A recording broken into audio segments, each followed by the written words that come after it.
right, so we're continuing the lecture of scientific method, and this time we're going to be focusing on graphing. So we've talked about independent and dependent variables, setting up an experiment. So now you've collected your data. How do you go about graphing it? So this is what we would call, in this particular data set, this is quantitative data. It's numerical. We've actually measured the temperature of water as we've heated it over a period of time.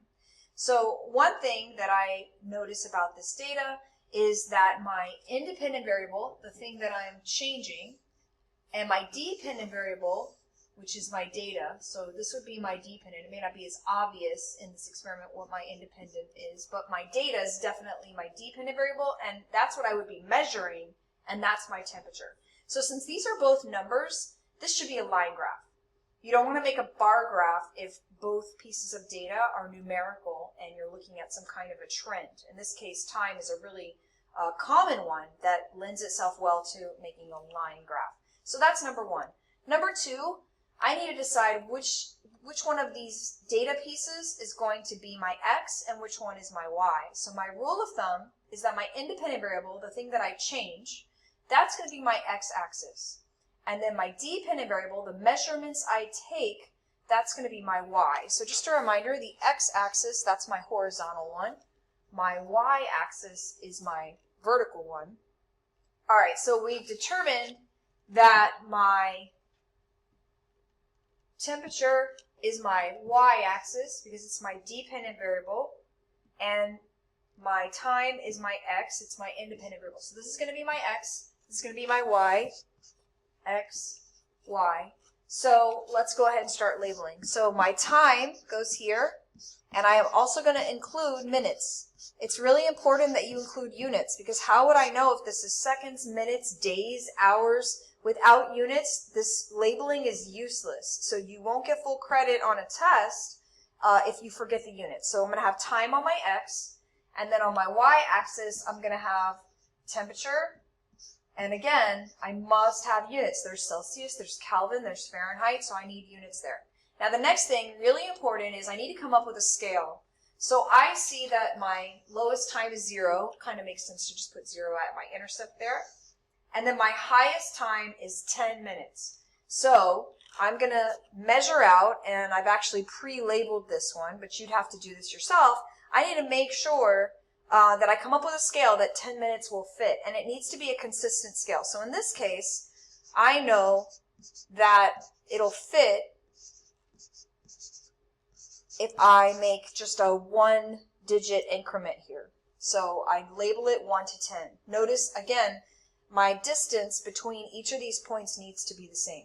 And now the same thing for my y-axis. My lowest is 16, and my highest is 91. Now technically, if it wasn't going to fit, I don't necessarily have to start at 0. You can make what's called like a little break in the graph. Like I could do this and then just start at, let's say, 15 or a number there. But in this case, this data, this should fit. So I know I need to get at least to 91 degrees. What I don't want to do is this. This would be wrong. I can't just do, all right, I'm going to do 16, 23, 32, 43, because that doesn't make any sense. If this distance from here to here is 16, then this distance from here to here would also have to be 16, and then another 16, and another 16. So you need a consistent scale on your graph. So keep that in mind, that you can't just take the data, and the same is true for your x-axis. If your measurements are not in even increments, you still need to make a scale that is in even increments. So what I'm going to do is I'm going to try tens, because I kind of cheated and I already know that that's going to work the best. So I'm going to do tens. So I'm going to do 10, 20, 30, 40, 50, 60, 70, 80, 90, and 100. Now that I have a consistent scale, my next step is going to be to plot my data. So I notice at time 0, the temperature was 16. I'll change my color to make it a little more obvious here. And I don't want to spend too much time doing this, but I made this, so 16 would be about here.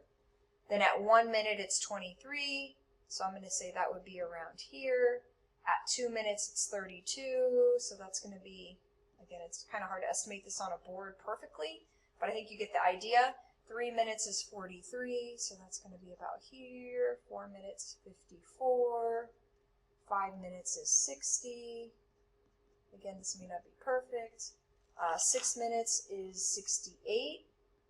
I'm going to say it's about here. 7 minutes is 75.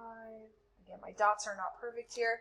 And then 80, 86, and then 91. So it does something like this. All right. So then what I want to do is sometimes they'll talk about drawing what's called a line of best fit, but what we're going to do is we're just going to go ahead and connect our dots. So this is not a perfect line, but connect my dots. It's important that I don't go beyond my last data point, by the way. Notice how my last, at 10 minutes, it was 91. I don't just continue this and go, well, I can see it's obviously going up, so I'm just going to keep this line going up. For all I know, this substance boils away at 93, and this would not be accurate data. So you are allowed to make like a dotted line. So if I wanted to predict what I think would happen if I was to wait 11 or 12 minutes, I can make a dotted line and make a prediction. But I don't want to make a solid line because that implies that I actually have collected data on both sides. And another important thing is the reason why our scales need to be accurate is because you could be asked, hey, if you were to have measured at 4.5 minutes, predict what temperature you think the water would have been. So you could go here, you could draw a line here, you could draw a line here, and you could say, oh, I predict it would have been about 55 or whatever. So it allows you to make valid mathematical predictions from your line, the slope of your line that you make. But that won't be true if your axis isn't proportional. And obviously my graph is not perfectly straight. It's very difficult to do that on a board. But you would be given like graph paper so that you could make nice straight graphs. So that kind of gives you kind of an overview of a sample of some data.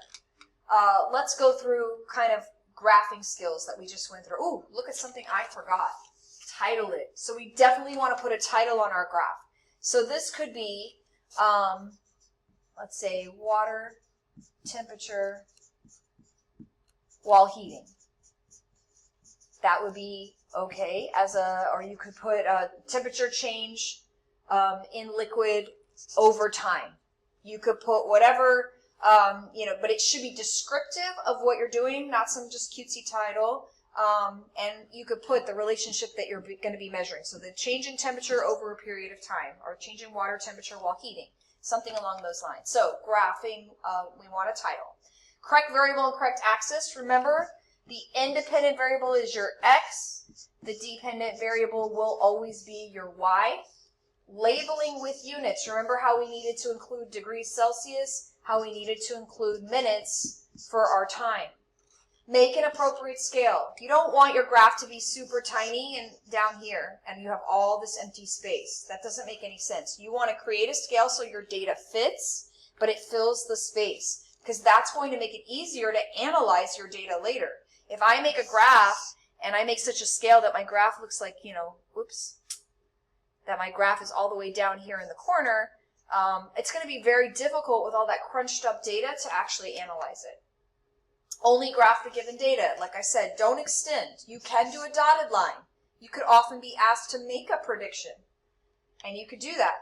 You might also have an empty space at the beginning. Like let's say you were measuring temperatures, or you were using temperature and you were measuring how much product of something was going to be made. And let's say that the lowest temperature you did was 20 degrees.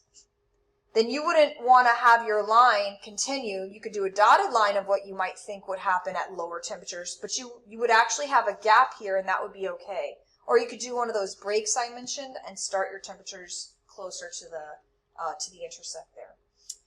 Line versus bar, just a reminder, like I said, numerical data. This is going to be a line graph if your x and your y are both numbers. If it's discrete sections, for example, the number of people wearing different colors on a different day, that would be a good example of a bar graph. So I could have the color they're wearing, red, blue, whatever, and then the number of people, and then this would make sense to be a bar graph because this is not numerical, so it wouldn't make any sense to connect this into some kind of a weird line. All right, reading a graph. We'll go through this really quick.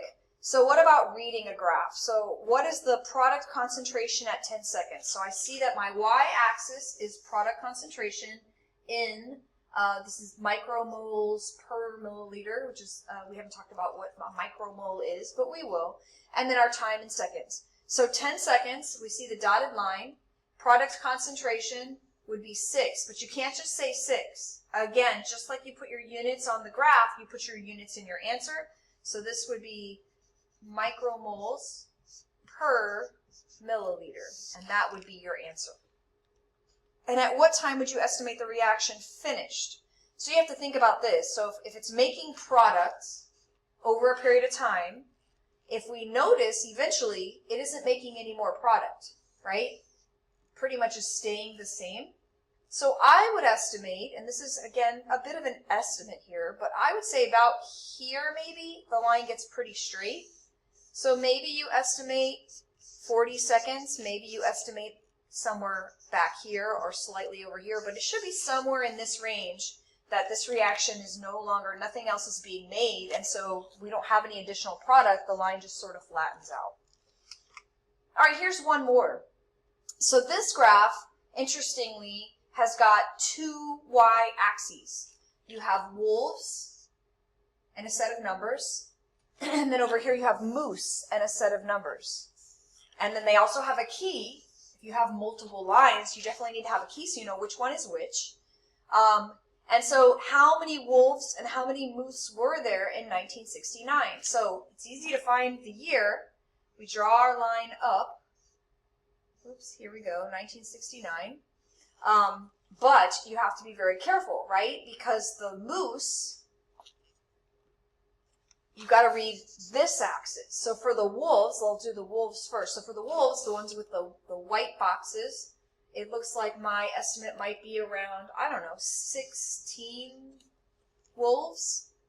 But for the moose, you got to be very careful because the moose are the black one, and it's not going to be 20 because you're not using this axis, you're using the one over here. So for the moose, you'd have to draw a line across, and for the moose, it's about 1,000. So sometimes graphs are not as straightforward. You just have to pay close attention. They're always going to give you a key, and you would need to make a key too if you were making multiple lines on a graph.